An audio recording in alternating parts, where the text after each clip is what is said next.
Blade of, take up, তারপরে বিভিন্ন ধরনের যে আমাদের অক্সিলারি যে মোশনগুলো আছে এগুলোর ব্যাপারে আজকে আমরা একটু আলোচনা করব। বলতো এই লুমের ব্যাকরেস্ট কোনটা? ব্যাকরেস্ট বলতো। ব্যাকরেস্টের উপর দিয়ে আমাদের হচ্ছে ওয়ার্ক আসে, এটা হচ্ছে আমাদের ওয়ার্ক রিভার্স বিম, তাই না? এটা আমরা আফটার সাইজিংয়ের পরে পাই। এখান থেকে মূলত হচ্ছে এই পাশে থাকবে ব্লেড অফ, আর এই পাশে কী হবে? আমরা কনভেনশনাল লুমগুলোতে যখন তোমরা করেছো তোমরা কয় ধরনের ব্লেড অফ দেখছো? 3 ধরনের, পজিটিভ, নেগেটিভ আর সেমি পজিটিভ। আমরা এখানে দেখছিলাম হচ্ছে আমাদের নেগেটিভটা দেখছিলাম, আর পজিটিভটা দেখছিলাম মেকানিক্যালটা, ওটা আমরা সেমি পজিটিভও বলতে পারি পুরোপুরি না। আজকে আমরা দেখবো হচ্ছে পজিটিভ ব্লেড অফ, যেটা হচ্ছে সার্ভো মোটর কন্ট্রোল, আর আমাদের টেক আপটাও দেখবো, যেটা হচ্ছে আমাদের এই লুমের জন্য মেকানিক্যাল ওয়েতে কন্ট্রোল, কিন্তু ইন্ডাস্ট্রিতে সার্ভো মোটর কন্ট্রোলও আছে। তো দেখি, এটা হচ্ছে ব্যাকরেস্ট আমাদের, তাই না? ব্যাকরেস্টের উপর দিয়ে দেখো ওয়ার্কগুলো একটা নির্দিষ্ট টেনশনে আছে, তাই না? অর্থাৎ তুমি মেশিনটা অপারেট করার আগে ওয়ার্কের উপরে কি পরিমাণ টেনশন থাকবে অ্যাপ্লাই করব আমি, এটা আমি আগে দিব 2.5 কিলো নিউটন সাপোজ ওয়ার্কের উপর টেনশন। দেখো এইটা যখন এর উপর দিয়ে যাবে এই একটা নির্দিষ্ট হারে লেট অফ করবে আর নির্দিষ্ট হারে টেক আপ করবে, তাই না? যদি এইটা যদি না হয় তাহলে উইভিং জোনে কী হবে? যে স্ল্যাক পড়ে যাবে, স্ল্যাক হয়ে যেতে পারে, আবার বেশি পরিমাণ টান হইতে পারে, কি হইতে পারে এখানে ইয়ান ছেড়ে দিতে পারে। সো এই প্রবলেমটা রিডিউস করার জন্য আমাদের লেট অফ এবং টেক আপ দুইটাই কী করে সিনক্রোনাইজড ওয়েতে কাজ করতে হবে। তার আগে আমরা যেটা করব যে ওয়ার্কের উপরে প্রযুক্ত টেনশন কত হইতে হবে এটা আমরা আগে অ্যাডজাস্ট করে নিই। দেখা গেছে যে আমাদের রিকোয়ারমেন্ট 2.5 কিলো নিউটন, আমরা এখানে দিব।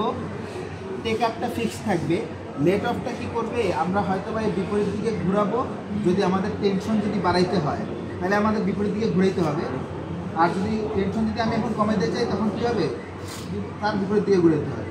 এখন ওইটা যখন ওইখানে ইনপুট করব শো করবে যে এত কিলো নিউটন এখানে এখন প্রেশার আছে, সেটা আবার সেন্স করবে হচ্ছে যে এটাকে বলে লোড সেল। এই যে এই যে পিকানা, হ্যাঁ লোড সেল পড়ছো না? নাম পড়ছো না? Yes sir. আচ্ছা, তার মানে আগে আমরা যেটা করতেছি সেটা হচ্ছে যে ওয়ার্কের উপরের যে টেনশনটা এটা আমরা অ্যাডজাস্ট করে নিচ্ছি মনিটর ইনপুট দিয়ে। এখান থেকে আবার পিএলসি বোর্ড এটা এক্সিকিউট করতেছে, এই যে এটা প্রোগ্রামেবল লজিক কন্ট্রোল বোর্ডে যেটা তুমি যেটা ধরে আসছো, এই যে এটা, ঠিক আছে? তার মানে যদি বাড়াইতে হয় তাহলে আমাদের বিমটাকে রোটেট করতে হবে, যেদিকে রোটেট করলে বাড়বে এটা করবো, আবার যেদিকে রোটেট করলে কমলে কমবো, ঠিক আছে? এইটা শো করবে কোথায়? এই লোড সেল। এই লোড সেল কতটুক এই ওয়ার্কের উপরে টেনশন আছে সে সেন্স করবে কে? Load cell. সে আবার কাকেই করবে? ওই যে মনিটর। ওকে, তার মানে যখন দেখা গেছে যে ওয়ার্কের টেনশন ভ্যারি হইতে পারে, তুমি যখন শেড ক্রিয়েট হবে, যখন শেডটা ক্রিয়েট হবে তখন ওয়ার্কের উপর টেনশনটা বেশি হবে না? আবার যখন বিট আপ যখন হবে তখন ওয়ার্কের উপর টেনশন বেশি হবে না? এই ভেরিয়েশনটা কম বেশি হইতে পারে, যেটা সেন্স করতেছে কে? Load cell. এটার মধ্যে এখন কত পরিমাণ টেনশন এর মধ্যে অ্যাপ্লাই আছে সেটা কে সেন্স করতেছে? লোড সেল সেন্স করতেছে। যখন ওয়ার্কশিটটা যখন এই ব্যাকরেস্টের উপর দিয়ে আসবে, এটার উপর যখন চাপ পড়বে না, একটা প্রেশার পড়বে না, এটাই হচ্ছে দেখো এই ব্যাকরেস্টের সাথে লোড সেলটা আছে, ঠিক আছে? এই তখন কি করতেছে? সেন্স করতেছে। অর্থাৎ এরপরে যখন একটা প্রেশার দিবা, তুমি প্রেশার ক্রিয়েট করবা, এটাই এই লোডটাই আসে কোথায় হচ্ছে? এখানে সেন্স করতেছে যে কতটুকু প্রেশার পড়ছে। তার মানে লোড সেলের কাজ কি বোঝা গেছে? Yes sir. কতটুকু সেন্স করা, একটা সেন্সর, ইলেকট্রিক সেন্সর, যেটার কাজ হচ্ছে ওয়ার্কের টেনশনটাকে সেন্স করে, কতটুকু পরিমাণ ওয়ার্কের উপরে টেনশন আমরা অ্যাপ্লাই করছি ওই অনুযায়ী আছে কি সেটা সেন্স করতেছে। এরপরে এটা গেল। এরপরে আমরা দেখব এটা হচ্ছে আমাদের ইজিং মোশন, নাম শুনছো? Yes sir, easing roller. Easing motion বা এটাকে বলে কি? Easing roller. ইন্ডাস্ট্রিতে এইটা আমাদের এখন এটাকে লিভারের মতো আছে, কিন্তু এখানে আমাদের ইন্ডাস্ট্রিতে রোলারের মতো থাকবে, ডান্সিং রোলার বলে। এটার কাজ হচ্ছে কি? বাম্পিং কন্ডিশন করছো? Yes sir. হ্যাঁ, বাম্পিং কন্ডিশনটা হচ্ছে যখন ওয়ার্ক যখন ই হবে, শেড ক্রিয়েট হবে, তখন ইয়ানের উপরে ওয়ার্ক ইয়ানের উপরে অসময় স্ট্রেস পড়ে। আবার যখন বিট আপ হইতে পারে তখন কি হবে? বিট আপ যখন স্ল্যাক হয়ে যাবে অত্যন্ত জোরে, তখন কি হবে? স্ল্যাক হয়ে যেতে পারে, সামনের দিকে চলে যাবে, আওয়াজ হয়। এর ফলে কি হবে? এটা করে কি? এটা দেখো এই যে এই ব্যাকরেস্টের সাথে এটা আছে, আবার ওই পাশে আছে। এটা করে কি, এইটার সাথে এইটার টেনশনটাকে কি করতে অ্যাডজাস্ট করতেছে। টেনশনের ভেরিয়েশন যখন যখন এই মেশিনটা চলবে তখন সে সাথে সাথে এরকম হালকা এরকমই করবে, সামনে পিছু হবে। মোশনটা এরকম ঘুরে হবে, যেখানে ভিতরে বিয়ারিং এর মতো থাকে। এটা এখানে ফিক্স, জাস্ট ভিতরে একটা মোশন, এই যে ভিতরে এই ঘুরবে সুন্দর করে, ঠিক আছে? মানে অনেকটা এরকম করে হবে। এর ফলে কি হবে, যে আমাদের ওয়ার্পের উপরে যে অসময় স্ট্রেস, এটা কি হবে, রিডিউস হবে। অর্থাৎ বাম্পিং কন্ডিশন যেটা, সেটা অনেকটা কি হয়ে যাচ্ছে, ইজিং মোশনের কারণে আমরা কি করতেছি, রিডিউস সামনে পিছু স্যার। ওই অরিন স্যার বলছিল যে এই ইজিং বা ডান্সিং রোলার থাকে, তো যদি লিভার না থাকে রোলার থাকে, ওটা কি এই বরাবর থাকবে? হ্যাঁ, এই বরাবর থাকবে। ওটা মানে ব্যাক রেস্টের আগে থাকবে, নিচে থাকবে, এই আগে থাকবে। এখানে আমাদের ড্যান্সিং রোলার না, এখানে আমাদের ইজিং মোশন আছে। এইটা কি এরকম মুভ করে এরকম? হ্যাঁ, ঘুরে ভিতরে ঘুরবে। বুঝছো কিনা বলো? আমাদের আজকের লার্নিংটা হচ্ছে আমরা পার্টসগুলো দেখবো, কাজ কি। এটা কিন্তু অলরেডি থিওরিতে পড়াইছি, কিন্তু আমরা তো চালাই দেখাতে পারতেছি না। তোমরা ইন্ডাস্ট্রিতে তোমরা ভিজিট করছো, তখন হয়তো বা দেখছো, আর এরপরে যখন ইন্টার্নশিপে যাবো তখনও তোমরা দেখবো। বাকি আমাদের আজকের লার্নিংটা হচ্ছে যে তুমি শিখে যাও, বাকি পরবর্তীতে তুমি যাই ওখানে যে ইন্ডাস্ট্রিতে যে এটা এক্সপ্লোর করতে পারবে, আর সুন্দরভাবে শিখতে পারবে। একটু ক্লিয়ার হইছো? Yes sir. আচ্ছা, এরপরে আমরা যাই, এরপরে আসো, এই পাশে আসো। করে দিচ্ছি। কারণে ক্রাইটেরিয়ার কারণে কম বেশি করা লাগতে পারে। যেমন তুমি যদি চাও যে এখন ব্যাক সাইডের লেন্থ আমি কম রাখবো, তুমি যখন কম্প্যাক্ট ফেব্রিক তৈরি করবা তখন কি ব্যাক সাইডের লেন্থ কম রাখবে না বেশি রাখবে? কম রাখবে। কম রাখলে তখন এই যে ব্যাক রেস্টারে সামনে নিয়ে যেতে হবে, ডেপ কমাই দিতে হবে, তাই না? আবার দেখা গেছে যে যখন দেখা গেছে ইপিআই কম, মানে ইঞ্চ পার ইঞ্চি কম, তখন ইয়ানের সংখ্যা কম, তখন তুমি এটা লেন্থটা বাড়াই দিতে পারো। এটা ডিপেন্ড করবে যে তুমি কোন স্পেসিফিকেশনে ফ্যাব্রিক তৈরি করতেছো, কী ধরনের ফ্যাব্রিক তৈরি করতেছো, কী ধরনের তুমি ইয়ান তৈরি করতেছো, এগুলোর উপর ডিপেন্ড করতেছে হচ্ছে ব্যাকরেস্টের হাইট এবং ব্যাকরেস্টের ডেপথ আমরা কিভাবে কম বেশি করবো এটা। তো আমরা এখানে দেখবো যে এটা ব্যাকরেস্টের হাইট এবং ব্যাকরেস্টের ডেপথ কিভাবে আমরা কম বেশি করবো।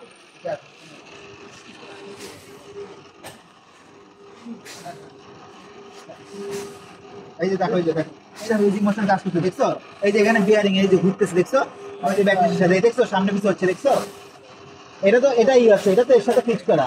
এই দেখো সামনে পিছু হচ্ছে, ঘুরতেছে কার মধ্যে, এখানে বিয়ারিং এর মধ্যে যে দেখছো এই ঘুরতেছে, মানে দেখছো টেনশন বেশি, তখন আমি এখানে টেনশনটাকে অ্যাডজাস্ট করে দেবো, আবার কম হলে টেনশনটাকে ই করে দেবো।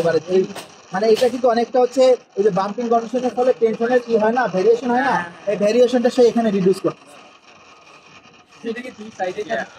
হ্যাঁ, দুই পাশে করতে হবে না, ব্যাকরেস্টের দুই পাশে, ব্যাকরেস্ট ব্যাকরেস্টের যে রোলার দুই পাশে আমাদের আছে এই ইজিং মোশনটা আছে। কাজ কিভাবে করছো ভাই দেখাই দিতে, সুন্দর কাজ হয়েছে, তোমরা দেখে নিলা। এই জিনিসটা সামনে পিছনে হচ্ছে, কিন্তু এটা ঘুরতেছে কিসের মাধ্যমে, ভিতরে বিয়ারিং এর মধ্যে। এইখানে পুরোটা ঘুরে ওইখানে জাস্ট সামনে এই পাশে আসছে। এটার ফলে কি হচ্ছে, দেখা গেছে টেনশনটা যে অসময় স্ট্রেস আমরা কম, মানে এটা রিডিউস করে ফেলতেছি। দেখা গেছে বেশি হয়ে গেলে সে সামনে বা পিছে করার ফলে কি হবে, ইয়ানের উপরে যে অসময় স্ট্রেসটা, এটা আমরা কি করতে পারতেছি। আচ্ছা, এটা চেঞ্জ করতেছে হচ্ছে লোড সেল এখন চেঞ্জ করবে যে ওয়ার্পের উপরে টেনশন, এটার কাজ আলাদা। যে আপনার কি কোশ্চেন ছিল? আমরা তো এসে টেনশন রিলিজ করতে চাচ্ছি, তাই না? তো শেডিং যখন হবে তখন তো টেনশন বাড়বে। তখন এই যে এই রোলারটা, এটা কি উপরের দিকে উঠে রিল্যাক্স করবে না নিচে পিছনে চলে যাবে? যদি সামনের দিকে আসে, যখন টেনশনটা বেশি হবে এটা এইভাবেই করা। যখন শেড আমি আবার দেখাই এটার সাথে এটা সিনক্রোনাইজ করা আছে, শেড যখন হবে তখন ঠিক আছে। এই যে এখন শেড ওপেন হচ্ছে। হ্যাঁ, শেড যখন উপরে যাবে তখন সামনে। ও আচ্ছা, ভাই আর করা লাগবে না, এটা এবারে লেভেল করে ফেলেন, ইয়ানটা স্ট্রেস করে যাচ্ছে, কি হলো এখন আর হবে না। বুঝাই দেব। আচ্ছা ঠিক আছে, থাক। যখন ইয়ারটা যখন শেড ক্রিয়েট হবে, তখন এই যে ইজিং মোশনটা সিনক্রোনাইজ করা শেডের সাথে, শেড যখন তখন এটা কি সামনের দিকে আসবে, এইদিকে, ঠিক আছে? হবে তখন কি হবে, নিচের দিকে যাবে। একটু বুঝে রাখো, পরে তোমরা আলোচনা করো। এরপরে আমরা দেখবো যে এই যে ব্যাক রেস্টের হাইট এবং ডেপথ আমরা কিভাবে কম বেশি করব, এটা আমাদের জানার বিষয়। কেন কম বেশি করতে হবে এটা ডিপেন্ড করে অ্যাকর্ডিং টু ফেব্রিক কোয়ালিটি, কি ধরনের কোয়ালিটি ফেব্রিক তৈরি করবা। পিপিআই কম বেশি হইলে তখন আমাদের এটা কম বেশি করতে হবে। দেখো একজন দাও, লাইট দাও, ফ্ল্যাশ লাইট দাও। এটা তো আমাদের পুরোটা হচ্ছে ব্যাক রেস্ট, তাই না? এই পোর্শনটা, এইটাকে দেখো এখানে মার্কিং করা আছে 1 2 3 4 5 6। এখন আমাদের কততে আছে? 4 এ আছে। আমরা চাইলে যদি এখন ব্যাকরেস্টের ডেপথ যদি বাড়াইতে চাই তখন আমরা সর্বোচ্চ কত দিতে পারবো 6 এ। ব্যাকরেস্টের ডেপথ আমরা সর্বনিম্ন কত দিতে পারবো 1 এ দিতে পারবো। এটা হচ্ছে ব্যাকরেস্টের ডেপথ। দিকে দিলে হচ্ছে কম্প্যাক্ট। হ্যাঁ এটা হচ্ছে কি আমাদের ব্যাকরেস্টের ডেপথ।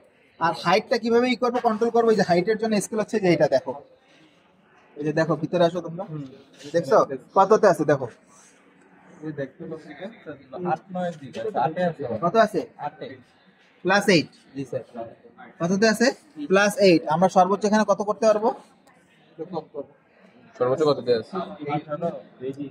18+। যারা দেখতেছো না তারা ওই পাশে যাও, ওইখানে যাও, ওই পাশে যাও, 18+। না এটা ভাই এই যে +18, হ্যাঁ +18 এটা আমরা এখানে দিতে পারবো, আর এটা সর্বনিম্ন এখানে নামাইতে পারবো।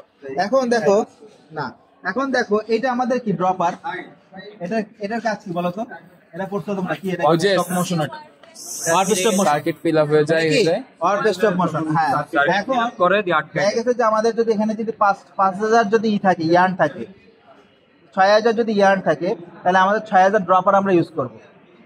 এটা হচ্ছে ওয়ার্ক স্টপ মোশনের হিসেবে কাজ করে। এক একটা ড্রপারের মধ্যে দিয়ে এক একটা করে আরপিএম যাবে, যেটাকে আমরা বলতেছি হচ্ছে পিনিং, তাই না? এটা আমরা পড়ছি। সো এটা আমরা ম্যানুয়ালি আমরা প্রথমে লুমিং এর আগে লুমিং এর সময় এগুলো সবকিছু করে নিব, ড্রয়িং, বেসিক, পিনিং এগুলো করে নিব। এটা হচ্ছে আমরা যেটা দেখছিলাম ওই যে ওই লুমে, সেটা ছিল মেকানিক্যাল, আর এখানে ছিল ইলেকট্রিক্যালি সেন্স এটা হচ্ছে ড্রপার বাস টোটালটা, আর এটা হচ্ছে সেন্সর। এই সেন্স করবে যখন এখান থেকে কোনো ইয়ার যদি ছিঁড়ে যায় তখন কি করবে, এই যে দেখো এখানে কাঁচি কাটা আছে, গ্রুপ করা আছে, এই গ্রুপে মেটালের কিছু একটা সার্কিট ফিল আপ হবে। এটা কি হবে, এখান থেকে হচ্ছে কি হবে, ইলেকট্রিসিটি পাস হবে, স্টপ মোশনে তখন সরাসরি স্টপ হয়ে যাবে, এখানে লাইন আসবে যে আমাদের ওই যে এখান থেকে আমরা সোজা হয়ে দাঁড়ায়, সোজা হয়ে আমরা করতে এখানে রাখি হইছে ওয়ার্ক। তার মানে এটা হচ্ছে আমাদের work stop motion. Web stop motion তোমরা দেখছো, এই যে F1 F2 দেখছো, তাই না? এটা পরে তাহলে ফিলিং ডিটেক্টর দেখছো, এটা হচ্ছে আমাদের ওয়েব স্টপ মোশন, তাই না? আর এখানে এটা হচ্ছে আমাদের কি ওয়ার্ক স্টপ মোশন। এটা কি ইলেকট্রিক ওয়ার্ক স্টপ মোশন।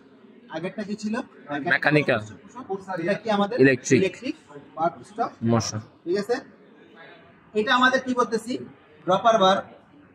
এখন দেখো এই ড্রপার বক্সও বলে এটাকে। এখন দেখো এই যখন এই থেকে এটা একটা নির্দিষ্ট ডিসটেন্স রাখতেছে, ব্যাকরেস্টটাকে যখন তুমি সামনের দিকে আনবা তখন এটাকে তো সামনের দিকে আনতে হবে।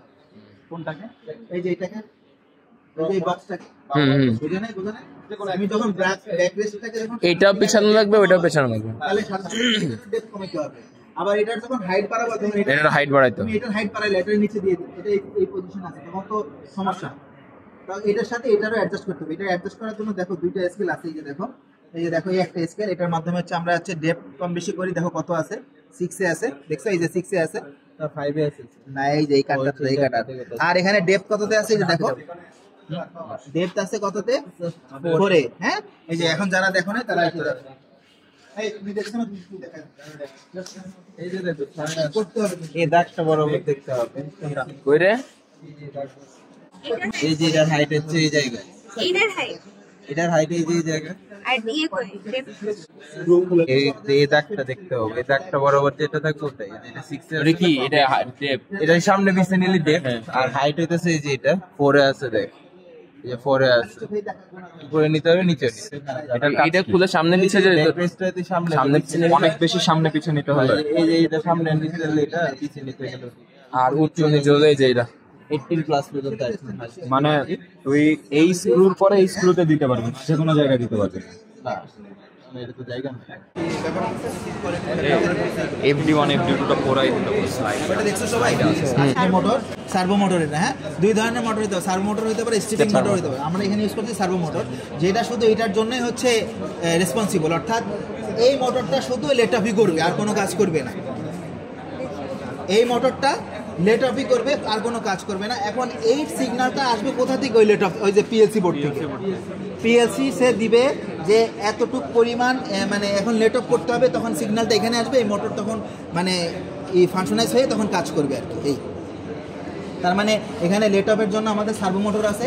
এই যে এটা আছে কি লেট, ওই যে বিমের হুইল, ওই যে ছোটো আরেকটা পিনিয়ন দেখছো, ওই যে পিনিয়ন, অর্থাৎ ওই যে ছোটো ওই দেখেন হ্যাঁ ওইটাই ঘোরাচ্ছে, তার মানে ওই হুইল ঘুরবে, ওই পিনিয়ন ঘুরবে, তারপরে এটা কি বিম হুইল ঘুরবে। দেখো ভিতরে ওই যে নিচে দেখছো, ওই যে দেখছো, ওই যে দেখছো, ওই যে ছোট হ্যাঁ সার্ভো মোটর, সার্ভো মোটর মূলত এটাকে কাজ করে।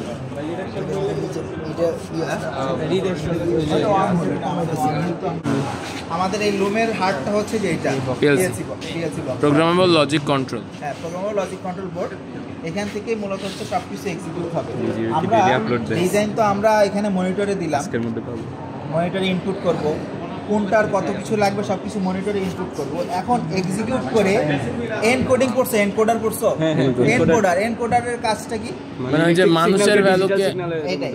তাইলে এখানে যে ইলেকট্রিক যে সিগন্যালটা আসবে পরবর্তীতে এনকোডিং এর মাধ্যমে ওই জায়গাগুলো দিয়ে দিব, সেই মোশনগুলো এখানে ওইভাবে অপারেট করবে। ঠিক আছে, এটাকে আমরা বলছি কি পিএলসি বোর্ড বা পিএলসি বক্স।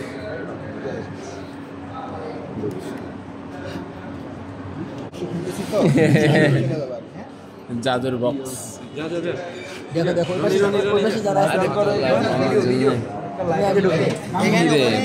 এখানে কেউ ভাট দিও না, এখানে মূলত হচ্ছে সব কিছু এক্সিকিউট হচ্ছে আমাদের এখানে, পরবর্তীতে ওই এক্সিকিউশন রেজাল্টটাই হচ্ছে বা সিগন্যালটাই আমাদের পরবর্তীতে বিভিন্ন জায়গায় যাচ্ছে। ঠিক আছে, এগুলো সেট আপ করে কে? এগুলো সেট আপ মেশিন থেকে তুমি যে এই লুম চালাইতে শুধু একজন অনেক লাগবে, ইঞ্জিনিয়ার লাগবে, মেকানিক্যাল ইঞ্জিনিয়ার লাগবে, টেক্সটাইল কম্পিউটার ইঞ্জিনিয়ার লাগবে, টেক্সটাইল ইঞ্জিনিয়ার লাগবে। এখানে দেখবা ইন্ডাস্ট্রিতে শুধু টেক্সটাইল ইঞ্জিনিয়ার না, মেকানিক্যাল, ইলেকট্রিক্যাল, সিএসসি ইঞ্জিনিয়ার, সব ইঞ্জিনিয়ারই আছে। দেখছিস তোরা? যা সিগন্যাল লাইট 4 ধরনের 4 কালারের সিগন্যাল লাইট আছে, দেখছো? এই যে এখানে এটা রেড, এটা তো আমরা বুঝতে পারতেছি বন্ধ হয়ে হ্যাঁ, ইয়েলোটা হচ্ছে ওয়েব ব্রেকেজ, তাই না? ইয়েলোটা কি ওয়েব ব্রেকেজ, গ্রিনটা হচ্ছে কি রানিং, আর হোয়াইটটা হচ্ছে কোনো কারণে মেকানিক্যাল কোনো ফল্ট হলো। মেশিনের তো ওয়ার্ক ব্রেকেজ, ওয়েব ব্রেকেজ ছাড়াও আরও ধরনের ফল্ট থাকতে পারে, বা তুমি দেখা গেছে যে কোনো জিনিস এখন বন্ধ করে মেশিনটাকে তুমি রিপেয়ারিং করতেছো, মেনটেনেন্স করতেছো, তখন তোমার এই যে হোয়াইট সিগন্যাল। মেশিন বন্ধ তুমি নিজে থেকে করছো বা মেকানিক্যাল কোনো ফল্ট দেখাচ্ছে, মেকানিক্যাল কোনো এরর হচ্ছে, এররের ক্ষেত্রে আমাদের এই যে হোয়াইট লাইটটা জ্বলবে। আচ্ছা ভাই ভালো রে, এটা খুললে বলে এটা পুরো বাইরে যেত, কয়টা হুইল আছে আমি দেখতে পারতাম না, কি বলবো মানে। এটা হচ্ছে মেকানিক্যালি, হ্যাঁ মেকানিক্যালি টেক আপ, কারণ আমরা বলছি কি 7 হুইলার 4 ইলো মোটর, ইটিও মোটর, ইন্ডাস্ট্রি যে ওটাকে বলে ইলো মোটর, আর এখানে যেটা থাকে এটাকে বলে ইটিও মোটর, ইলেকট্রনিক টেক আপ। ঠিক আছে, কারণ আমার এখানে এখন কিন্তু ইলেকট্রিক্যাল নাই, মোটর নাই, কিন্তু এটা কিন্তু মেকানিক্যাল কোম্পানি। এখন এখানে কি 7 হুইল আছে না 6 হুইল আছে, আমি কনফিউজ। 5 হুইল, 2টা 3টা 4টা 5টা। এটা কাবার মূল যে শেপটা এটা, এখন এখান থেকে জাস্ট মোশনগুলো ট্রান্সফার হয়েছে। ঠিক আছে, কোনটা থেকে কোনটা?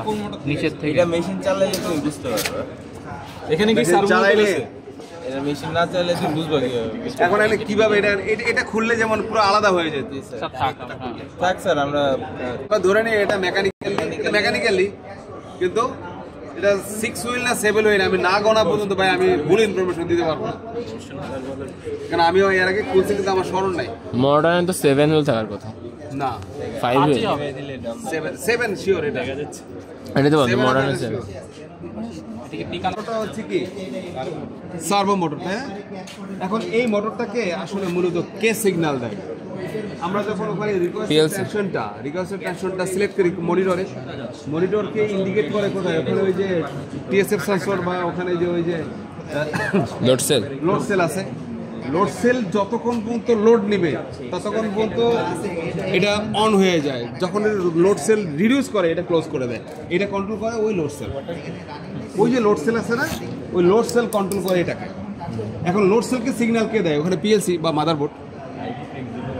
ঠিক আছে, তার মানে কি এখন আমার কথা হচ্ছে যে ওটা দেওয়া আছে, কিন্তু এটাকে অন অফ কে করে? ওই যে লোড সেল, ওই লোড সেল যখন টেনশনটা রিডিউস করে যে না তখন অফ হয়ে যায়, আর যখন লোডটা বেশি পড়ে তখন সে ছাড়তে থাকে যে আমার কতটুকু যাবে, ঠিক ওই পজিশনে গেলে আবার ক্লোজ হয়, ওপেন ক্লোজ। এটা মূলত এটাকে ইন্ডাস্ট্রি যে বলে ইলো মোটর, ELO হচ্ছে যেটা কোনটা এটা ক্যাচ কর। এটা আমার বিমে যে অনেক সময় এক্সট্রা সুতা থাকে না, এই সুতাটা তো যে কোনো এক জায়গায়